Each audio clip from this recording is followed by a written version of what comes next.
జగన్ కు నిలకడ లేదని మంత్రి నారాయణ విమర్శించారు. 2014లో అమరావతి రాజధానికి మద్దతిచ్చిన జగన్ అధికారంలోకి వచ్చాక మాట మార్చారని ఆగ్రహం వ్యక్తం చేశారు. సజ్జలు చెప్తే జగన్ చెప్పినట్లేనని నారాయణ చెప్పారు. ఏపీలోని అన్ని ప్రాంతాలకు అమరావతి సెంటర్ పాయింట్ అని తెలిపారు. ప్రభుత్వం మారంగానే ఆయన ప్రభుత్వం రాగానే మార్చేశాడు. మళ్ళీ ఇప్పుడు ప్రభుత్వం ఉంది కాబట్టి మళ్ళా మాట ఇది కరెక్ట్ కాదు. ప్రజలు ఆ 11 సీట్లు కూడా ఇక్కడ 0 చేస్తారు. కేవలం అధికారం కోసమే. విశాఖపట్నం తర్వాత వచ్చి కర్నూలు ఇక్కడంటే ఆ పక్క ప్రజలు ఓట్లేస్తారు, ఇక్కడ వాళ్ళు వేస్తారు, అక్కడ వాళ్ళు వేస్తారు అని నాటకం ఆడాడు. అది ఫెయిల్ అయింది. ఇంకెందుకులని మళ్ళీ ఏంటంటే డైరెక్షన్ మార్చాడు. ఇది అసలు పరిపాలన ఏంటంటే స్టెబిలిటీ ఉండాలా. రూమ్లో కూర్చొని ఒక 4 అడ్వైజర్లు పెట్టుకొని వాళ్ళు ఇచ్చే డెసిషన్ ప్రకారం చేస్తే ఇట్నే ఉంటాయి. సజ్జలు చెప్పాడంటే వాళ్ళ పార్టీలో బాధ్యత చెప్పినట్టే. చట్టాలు చేసే దగ్గరే చెయ్యెత్తి ప్రభుత్వం బాగానే మళ్ళీ చేయి తీస్తే ఏంటి?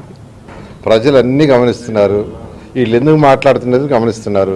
ఇదంతా ఓట్ల రాజకీయం అని అంత గమనిస్తున్నారు. ప్రజలే చెప్తారు.